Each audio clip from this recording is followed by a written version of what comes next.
এরপরের প্রশ্ন হচ্ছে টান পীড়ন বা প্রসারণ পীড়ন কাকে বলে। তো টান পীড়ন কি? বস্তুর উপর টানা বল প্রয়োগের ফলে একক ক্ষেত্রফলের উপর যে পীড়ন সৃষ্টি হয় তাকে টান পীড়ন বলে। অর্থাৎ কোনো বস্তুকে যদি টান দেওয়া হয় তাহলে সেই বস্তুর অভ্যন্তরে যে পীড়ন সৃষ্টি হয় সেটাকে আমরা বলছি হচ্ছে টান পীড়ন। আচ্ছা, তো টান পীড়নকে আমরা এসটি দিয়ে প্রকাশ করি, কারণ টিতে হয় টেনশন, এস হচ্ছে আমরা জানি পীড়ন, পীড়নের সূত্র হচ্ছে P/A কেজি পার বর্গ সেন্টিমিটার।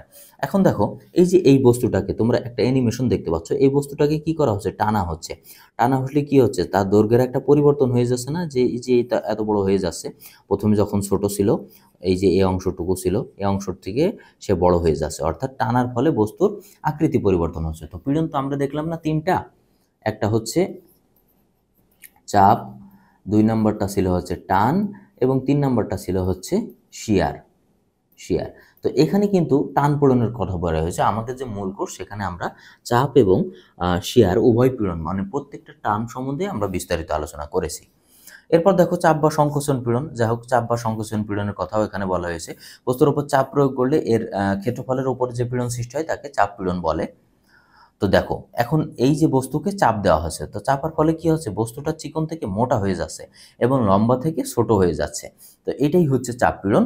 এটা গাণিতিকভাবে কিভাবে? এসসি, তো সিতে হচ্ছে কম্প্রেশন, কম্প্রেশন অর্থাৎ চাপ, SC is equal to P/A KG per বর্গ সেন্টিমিটার। এরপর দেখো শিয়ার পীড়ন বলতে কি বোঝো? আচ্ছা, এখানে আমরা 3 ধরনের পীড়ন নিয়ে আলোচনা করেছি। শিয়ার পীড়ন হচ্ছে বস্তুর উপর দুইটি সমান এবং বিপরীতমুখী বল স্পর্শক অবস্থায় ক্রিয়া করে বস্তুর একক ক্ষেত্রফলের উপর যে প্রতিরোধী পীড়ন সৃষ্টি করে তাকে শিয়ার পীড়ন বলে। যেমনটি তোমরা চিত্রে দেখতে পাচ্ছ। তো শিয়ার পীড়নের গাণিতিক সংখ্যা কি? শিয়ার পীড়ন সমান সমান হচ্ছে শিয়ার বল বাই ক্ষেত্রফল অর্থাৎ এস অর্থাৎ shear stress is equal to P/A KG per বর্গ সেন্টিমিটার। এরপর দেখো বিকৃতি কাকে বলে? পীড়ন প্রয়োগের ফলে বস্তুর আকৃতি যে পরিবর্তন হয় না, এটাই হচ্ছে বস্তুর বিকৃতি। দেখি আমরা এখানে কি বলছে? বল প্রয়োগের ফলে বস্তুর আকৃতি পরিবর্তন হওয়াকে বিকৃতি বলে। আচ্ছা, তো মোট বিকৃতি এবং আদি বিকৃতির মাপের অনুপাতকে কি বলে? আদি মাপের অনুপাতকে বিকৃতি বলা হয়, একে ডেল দ্বারা প্রকাশ করা হয়। আচ্ছা, এই প্রশ্নটা বিকৃতি কি বা কাকে বলে এই দুইভাবেই আসতে পারে। তাহলে বিকৃতি কি? আদি ও পরিবর্তিত মাপের পার্থক্য ডিভাইডেড বাই আদি মাপ। এরপরে দেখো এই যে এই বস্তুটার যে টান প্রয়োগ করা হচ্ছে, টান প্রয়োগ করার ফলে বস্তুর কি হচ্ছে? বিকৃতি হচ্ছে। এরপর দেখো বিকৃতির প্রকারভেদ লেখো। টানা বিকৃতি কাকে বলে? দেখো এই প্রশ্ন আলাদাভাবেও আসতে পারে, বিকৃতির প্রকারভেদ লেখো। আবার টানা বিকৃতি কাকে বলে, অথবা এর সাথে তোমার জুড়ে দিতে পারে তোমার চাপা বিকৃতি কাকে বলে, যে কোনো একটা হতে পারে। তো বিকৃতির প্রকারভেদ, বিকৃতি হচ্ছে 3 প্রকার। একটা হচ্ছে টানা বিকৃতি অর্থাৎ টানের ফলে যে বিকৃতি হয়, আর একটা হচ্ছে চাপা বিকৃতি, চাপের ফলে যে বিকৃতি হয়, আর একটা হচ্ছে শিয়ার বিকৃতি অর্থাৎ বস্তুর উপর শিয়ার বল প্রয়োগ করার ফলে যে বিকৃতি ঘটে। এখন দেখো টানা বিকৃতি। টানা বিকৃতি কি? টানা বলের ফলে বস্তুর আকৃতি পরিবর্তনকে টানা বিকৃতি বলে। এতে বস্তুর দৈর্ঘ্য বৃদ্ধি পায়। তো আমরা জানি টানলে বস্তুর দৈর্ঘ্য বৃদ্ধি পায়, সেক্ষেত্রে কি হয়? বস্তুর পার্শ্বটা ছোট হয়ে যায়।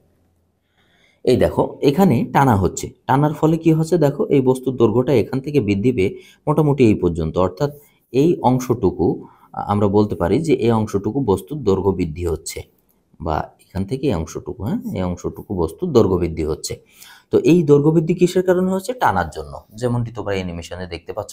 আমাদের মূল কোর্সে কিন্তু এই অ্যানিমেশনগুলো আরও বেশি অ্যানিমেশন দেওয়া আছে এবং অনেক ডিটেলস আলোচনা করা আছে। এরপর দেখো চাপা বিকৃতি বলতে কি বোঝো? চাপা বিকৃতি হচ্ছে চাপা বলের ফলে বস্তুর আকৃতি পরিবর্তনকে চাপা বিকৃতি বলে। এর ফলে বস্তুর দৈর্ঘ্য সংকুচিত হয়। আমরা চিত্রে দেখলেই বুঝতে পারছি যে চাপের ফলে দেখো বস্তুর দৈর্ঘ্য আগে এত ছিল, সংকুচিত হয়ে বস্তুর দৈর্ঘ্যটা কি হয়েছে? এখানে চলে এসে এই জন্যই ডটটা দেওয়া আছে এবং ডেল এল পরিমাণ সংকুচিত হয়েছে। তাহলে চাপা বিকৃতি সমান সমান কি? মূল দৈর্ঘ্য বাই পরিবর্তিত দৈর্ঘ্য ডিভাইডেড মূল দৈর্ঘ্য। এখন দেখো শিয়ার বিকৃতি কি? শিয়ার বিকৃতি হচ্ছে বস্তুর বল প্রয়োগে বস্তুর আয়তনের পরিবর্তন না হয়ে শুধুমাত্র আকারের পরিবর্তন হলে তাকে বলা হয় হচ্ছে শিয়ার বিকৃতি। অর্থাৎ একটা বস্তুর উপর বল প্রয়োগ করলে তার আয়তনের কোনো পরিবর্তন হবে না, তবে আকারের পরিবর্তন হবে। এখন দেখো চিত্রে আমরা সুন্দর করে দেখতে পাচ্ছি এই বস্তুটা এখানে ছিল, এখানে ছিল। দেখো এই বস্তুটাকে ডিসপ্লেসমেন্ট লেয়ার দেওয়া হয়েছে, অর্থাৎ এদিকে এরকমভাবে প্রেসার দেওয়া হয়েছে। প্রেসার দেওয়া হয়ে কি হয়েছে? এই বস্তুটা এই স্থান থেকে এই স্থানে সরে গেছে তার কোণাটা। তাহলে এ যতটুকু পরিমাণ এখানে সরে গেছে ঠিক ততটুকু পরিমাণ দেখো একই পরিমাণ ডান সাইডে সরে এসেছে। বুঝেছো? তাহলে সে কি হয়েছে? তার যে আকার, সে আকারে পরিবর্তিত হয়েছে, কিন্তু তার যে আয়তন অর্থাৎ সে যে স্থান দখল করেছে সেটার কিন্তু কোনো পরিবর্তন হয়নি। এটা হচ্ছে শিয়ার বিকৃতি।